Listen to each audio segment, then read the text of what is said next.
नमस्कार साथियों, मैं डॉक्टर अमित रंजन एक बार फिर से आप सबका अपने YouTube चैनल पर स्वागत करता हूं। आज हम लोग जिस विषय पर चर्चा करने वाले हैं वह है BHU BA arts social science की प्रवेश परीक्षा। अभी कुछ दिनों के बाद जो है BHU की एंट्रेंस जो है परीक्षा आयोजित की जाएगी विविध विषयों के लिए। तो इसी में हम लोग आर्ट्स और सोशल साइंस के एंट्रेंस के विषय में यहाँ पर बात करेंगे।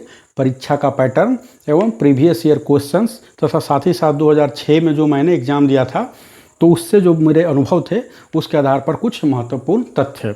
तो आइए शुरू करते हैं BHU BA arts social science exam जो कि आगे शुरू होने वाले हैं। तो सबसे पहले हम लोग प्रश्न पत्र के प्रारूप पर चर्चा कर लेते हैं। तो टोटल आपको 2 घंटे का एग्ज़ाम होगा, 120 सवाल दिए जाएंगे और कुल अंक जो होगा 360 होगा। सभी के सभी सवाल जो होंगे मल्टीपल चॉइस क्वेश्चन पे होंगे और आर्ट्स और सोशल साइंस का एग्ज़ाम होगा वह एक ही साथ होगा, एक ही प्रश्न पत्र पर, लेकिन मेरिट जो है अलग अलग बनेगा। एक सही जवाब देने पर आपको 3 अंक मिलेंगे और अगर गलत जवाब देते हैं तो 1 अंक काटे जाएंगे। सही पर 3 अंक और गलत पर 1/3 यानी 1 अंक काट लिए जाएंगे। यदि आप किसी सवाल का जवाब नहीं देते हैं तो आपको क्या है, कोई भी नेगेटिव या पॉजिटिव अंक नहीं दिया जाएगा। इस बार जो है BHU ने अपने प्रोस्पेक्टस में, जब मैं प्रोस्पेक्टस का अध्ययन कर रहा था तो उसने स्पष्ट रूप से मेंशन कर दिया था कि किस क्षेत्र से वो कितने सवाल पूछेगा। क्योंकि 2019 की जो प्रवेश परीक्षा हुई थी उसमें जो है मैथ्स रीजनिंग के सवाल बहुत ज़्यादा दे दिए गए थे जिससे कि विवाद की स्थिति उत्पन्न हो गई थी। तो BHU के प्रोस्पेक्टस के अनुसार टोटल जो है 50% सवाल GK GS एवं करेंट अफेयर से पूछे जाएंगे, यानी 120 में से 60 सवाल जो हैं GK GS और करेंट अफेयर से पूछे जाएंगे। रीजनिंग से 15 सवाल पूछे जाएंगे और इस प्रकार से 15 × 3 45 अंक का और ये 180 अंक का। न्यूमेरिकल एबिलिटीज़ पर जो है इस पर भी 15 सवाल पूछे जाएंगे 45 अंक के। और अंत में जो है वह है लैंग्वेज में हिंदी और अंग्रेजी 2 का विकल्प आपके पास होगा चुनने का। दोनों में से आप किसी का भी उत्तर दे सकते हैं, या तो हिंदी या अंग्रेजी। दोनों का उत्तर आपको नहीं देना है। इससे 30 सवाल पूछे जाएंगे, 3-3 अंक के प्रत्येक सवाल यानी 90 अंक, और इस प्रकार से कुल मिलाकर आपको 360 अंकों की प्रवेश परीक्षा होगी। तो यह हो गया प्रश्न पत्र का प्रारूप कैसा होगा, समय वगैरह कितने लगेंगे, समय कितना दिया जाएगा, टोटल अंक कितने होंगे। अब जो प्रीवियस ईयर क्वेश्चन जो मैंने एनालिसिस किया 2-3 वर्षों के, तो उस आधार पर जो मैंने कुछ इंपॉर्टेंट पॉइंट्स जो मैं आपसे शेयर करना चाहता हूं, जैसे किस पुस्तक से तैयारी करें, कौन कौन सा टॉपिक महत्वपूर्ण है, तो उस पर हम लोग अभी चर्चा करेंगे। तो सबसे पहले तो पहला काम करें कि आप प्रीवियस 5-6 ईयर का जो क्वेश्चन पेपर है BHUonline.in पर अवेलेबल है उसको डाउनलोड कर लें और आप उसको खुद से प्रैक्टिस करें। इससे क्या होगा कि आपको अच्छे से परीक्षा का पैटर्न इत्यादि के विषय में पता चल जाएगा, किस क्षेत्र से ज़्यादा सवाल पूछे जाते हैं इसकी आपको जानकारी होगी। साथ ही साथ जो है आपका कमज़ोर पहलू और मजबूत पहलू क्या है इसका भी पता चलेगा। यद्यपि कि पैटर्न जो है इनका काफ़ी इरेटिक होता है, इरेटिक इन द सेंस कि 2019 में काफ़ी फेरबदल इन लोगों ने कर दिया था, लेकिन फिर भी आपको कमोबेश एक अच्छा आइडिया मिल जाएगा। और सबसे महत्वपूर्ण है कि आपका कमज़ोर और मजबूत पहलू का पता चलेगा। साथ ही साथ आप कहाँ पर खड़े हैं, कितने पानी में हैं इसका भी आपको अंदाज़ा, यानी आपकी तैयारी कितनी है उसका अंदाज़ा लगेगा। तो मेरी पहली सलाह जो है वह यह है कि प्रीवियस 6 ईयर्स के क्वेश्चन जो हैं 6 एग्ज़ाम के क्वेश्चन आप डाउनलोड कर लें। BHUonline.in पर यह अवेलेबल है और उसे बनाएँ। अब हम लोग देखते हैं जो दूसरा जो मैंने कंक्लूजन निकाला वो GS और करंट अफेयर में वो सबसे महत्वपूर्ण, उसमें कई सारे पूछे जाएंगे। हिस्ट्री होगा, ज्योग्राफी होगा, इकोनॉमिक्स होगा, पॉलिटिकल साइंस होगा, करंट अफेयर्स होगा, साइंस होगा। तो मैंने जो 3 वर्ष का क्वेश्चन पेपर एनालिसिस किया था 2017, 18 और 16 का, क्योंकि मेरे पास यही थे अवेलेबल, मैंने यही डाउनलोड किया था। तो मैंने देखा कि हिस्ट्री का जो सवाल है वो सबसे अधिक स्थान घेरते हैं, यानी हिस्ट्री जो है सबसे अधिक महत्वपूर्ण है। हिस्ट्री में भी एंशिएंट हिस्ट्री और मॉडर्न हिस्ट्री, लेकिन 2017 में मैंने देखा कि एंशिएंट से ज़्यादा सवाल पूछे गए थे और 2018 में मेडिएवल से भी सवाल पूछ लिए गए थे, या ऐसा ही इसका वाइस वर्सा हुआ होगा, यानी कि मेडिएवल से भी सवाल पूछे जाते हैं। तो GS की तैयारी में आपको सबसे अधिक जोर किस पर देना है, हिस्ट्री पर देना है। और हिस्ट्री में आपको तीनों पर मैं कहूँगा, वैसे तो एंशिएंट, मॉडर्न और मेडिएवल इस क्रम में इसको इम्पोर्टेंस दें, लेकिन तीनों को बराबर इम्पोर्टेंस देते हुए तैयारी करें। दूसरा जो है वह है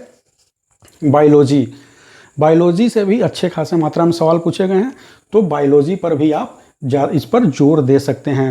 एक दो चीज़ें जो मैंने हिस्ट्री में देखी कि बुक्स से रिलेटेड जो हैं, बुक्स एंड ऑथर्स से रिलेटेड जो हैं 2-3 नंबर के सवाल पूछे जाते हैं, तो आप इसको देख सकते हैं बुक्स एंड ऑथर्स पे। और बायो में है deficiency and disease caused bye it, यानी किसकी कमी से कौन सी बीमारी होती है, ये आप रट के जाएं तो इससे आपको फ़ायदा होगा। तो जीएस के लिए आपको क्या है कि पहला जो है पहली प्रायोरिटी देनी है, पहली प्राथमिकता हिस्ट्री को देनी है। उसके बाद आप चाहें तो रीजनिंग और न्यूमेरिकल एबिलिटी को भी दे सकते हैं। इसमें आपको पूरे 15 सवाल जो हैं, यानी 30 में 30 सवाल आप सही कर सकते हैं, या आप अपने हिसाब से प्राथमिकताएं तय कर सकते हैं, लेकिन हिस्ट्री पर आपको काफ़ी जोर देना है। अब जो मैंने भाषा का जो 30 नंबर का है, यह भी काफ़ी स्कोरिंग है। यह जो मैंने एनालिसिस किया तो उससे मैंने पाया कि यह भी काफ़ी स्कोरिंग है। कुछ लिमिटेड पैटर्न पर ही सवाल पूछे जाते हैं। तो ये 6 साल का जो सवाल आप प्रैक्टिस करेंगे तो बहुत हद तक संभावना है कि कुछ सवाल आपको रिपीट जैसे भी दिखेंगे। तो सबसे पहले हम लोग क्या करते हैं, इंग्लिश पर देखते हैं कि इंग्लिश का जो 30 सवाल पूछा जाता है उसका पैटर्न क्या है, किस किस क्षेत्र से वो सवाल पूछते हैं। साइनोनिम एंटोनिम से सवाल पूछते हैं, कमोबेश 4-5 अंकों का। वन वर्ड सब्स्टिट्यूशन पूछते हैं, आइडियम्स एंड फ्रेज पूछते हैं, और ग्रामर पूछते हैं। अनेक शब्दों के लिए एक शब्द जिसको हिंदी में बोलते हैं वो पूछा जाता है, और ग्रामर पूछा जाता है। कॉम्प्रिहेंशन दे दिया जाता है, उसी से पढ़ के आपको सवाल दिया रहेगा, एक शब्द दिया रहेगा, बोलेगा इससे सिमिलर शब्द कौन सा है, फिलर दिया रहेगा ग्रामर में कि एप्रोप्रिएट एडजेक्टिव भरिए, एप्रोप्रिएट वर्ब वगैरह भरिए। तो इस प्रकार से आपको 30 जो है सवाल, इस तरह से अंग्रेजी का पैटर्न है 30 सवाल का। वहीं हिंदी में क्या है, हिंदी में आपको जो है कुछ 7-8 टॉपिक आप अच्छे से अगर तैयार कर लेते हैं तो 30 में आप, अगर हिंदी आपकी पृष्ठभूमि नहीं भी रही है तब भी आप 25 अंक अच्छे से प्राप्त कर सकते हैं। कौन कौन से टॉपिक हैं, आपको उपसर्ग प्रत्यय देख लेना है, उपसर्ग और प्रत्यय संधि देख लेना है, समास देख लेना है, और आपको देख लेना है तत्सम तद्भव देख लेना है, और मुहावरे देख लेना है। इतना देख लेना है, प्लस हिंदी साहित्य का संक्षिप्त इतिहास देख लेना है। आपको 100 पन्ने की एक किताब है, उसको अच्छे से पढ़ लेना है।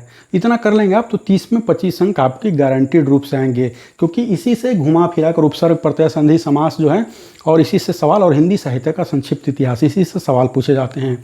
अब सोर्स ऑफ स्टडी हम लोग देखते हैं तो हिंदी के लिए जैसे कि मैंने बताया NCERT की किताब आती है हिंदी साहित्य का संक्षिप्त इतिहास, 20-25 रुपये की।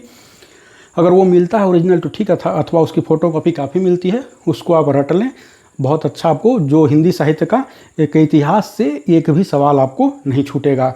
अब आते हैं तत्सम तद्भव इत्यादि के लिए, तो आप कोई सी भी पतली सी व्याकरण, हिंदी व्याकरण की अच्छी सी पुस्तक लेकर पढ़ सकते हैं, कोई से भी किताब लेकर पढ़ सकते हैं। लूसेंट भी व्याकरण की किताब निकालता है, उसको लेकर भी पढ़ सकते हैं। तो ये हिंदी के लिए मैंने सोर्स ऑफ स्टडी आप कहाँ से करेंगे वो मैंने बताया। इसके साथ ही साथ सोर्स ऑफ स्टडी ओवरऑल जो है वो सोर्स ऑफ स्टडी में कहाँ से किया जाए, तो लूसेंट की ही जीएस की किताब आती है, लूसेंट जीके करके किताब आती है। हिंदी में वो ब्लू कलर में और इंग्लिश में येलो कलर में आती है।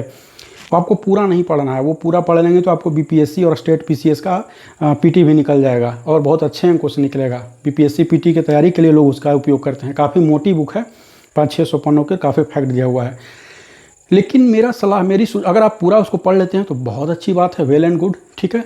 लेकिन मेरी सलाह है कि कम से कम उसका हिस्ट्री वाला जो पोर्शन है उसको आप अवश्य पढ़ लें। हिस्ट्री का लूसेंट जीएस में जो हिस्ट्री वाला पोर्शन अगर आप पढ़ लेते हैं तो इस बात को मैं दावे से कह सकता हूँ कि आपका एक भी सवाल जो है छूटने की संभावना न के बराबर है। अगर आप चाहते हैं कि लूसेंट में और आगे पढ़ें तो उसी में आप क्या कर सकते हैं कि उसका जो साइंस वाला जो पोर्शन है, लूसेंट में अलग से एक लूसेंट साइंस भी आता है, उसको नहीं लेना है।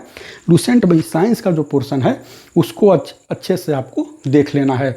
तो सोर्स ऑफ स्टडी जीएस के लिए है लूसेंट बुक, एवं बाज़ार में अवेलेबल कोई सा भी एक अरिहंत इत्यादि का या किसी भी अच्छे पब्लिकेशन का कोई एक गाइड ले लीजिए, पतली सी गाइड, और उसको अच्छे से पढ़ जाइए।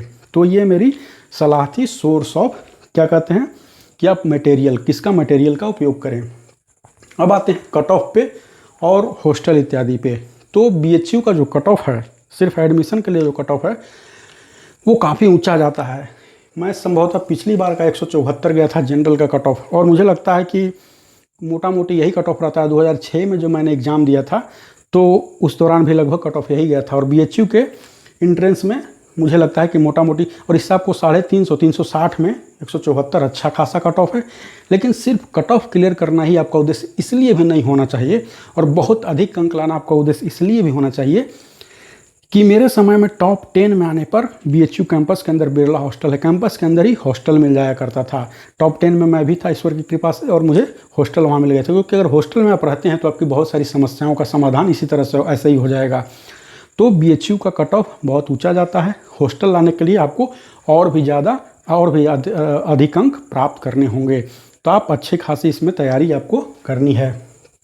हॉस्टल के लिए इस बार जो मैं पढ़ रहा था और जितना मैं समझ पाया कि शायद उन्होंने देने का पैटर्न अब चेंज कर दिया हॉस्टल देने का, और वो यह है कि 100 अंक का वो गाइडलाइंस गाइड बनाते हैं पैरामीटर, उसमें 80 अंक जो है आपको एंट्रेंस से जो प्राप्त हुए उसके आधार पर, और 20 अंक जो है BHU से दूरी के आधार पर, यानी आपका घर जो है BHU से कितना दूर है उस आधार पर आपको अंक प्रदान किए जाते हैं। यानी BHU से जितना ज़्यादा दूर है आपको उतने अधिक अंक मिलेंगे।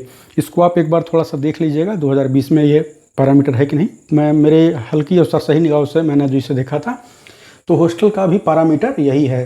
तो जो भी हो आप बहुत अच्छे अंक लाएंगे, तो आपको हॉस्टल मिलने की संभावना है। तो ये BHU BA आर्ट्स और सोशल साइंस के लिए, सोशल साइंस का एग्ज़ाम एक ही लेते हैं, आर्ट्स और सोशल साइंस का, लेकिन मेरिट लिस्ट अलग अलग तैयार करते हैं। तो ये कुछ टिप्स थे जो मेरी समझ में थे। और एक और महत्वपूर्ण बात, एक दो और छोटी छोटी बात, कि BHU के एंट्रेंस एग्ज़ाम को लेकर बहुत ज़्यादा पैनिक नहीं करना है। बहुत BHU के ही आसपास बहुत सारे कोचिंग संस्थान होते हैं, या फिर और भी कई आपके भैया चाचा हो इत्यादि होंगे, तो इसको इस तरह से मतलब हवा नहीं बनाना है। ये बहुत कठिन एग्ज़ाम नहीं है, साधारण सा एग्ज़ाम है। आप यूट्यूब पर भी खोजेंगे तो पाएंगे कि कोई बोल रहा है मैं 6 घंटा, और मैंने देखा भी था 6 घंटा पढ़ते हैं, 7 घंटा पढ़ते हैं BHU के लिए, ये BHU एंट्रेंस की तैयारी के लिए। तो ऐसा करने की ज़रूरत नहीं है, मतलब पैनिक होने की आपको ज़रूरत नहीं है। आप जितना अधिक पढ़ते हैं अच्छी बात है, लेकिन BHU एंट्रेंस बहुत ज़्यादा टफ एग्ज़ाम नहीं है, लेकिन साथ ही साथ इसको हल्के में भी नहीं लेना है।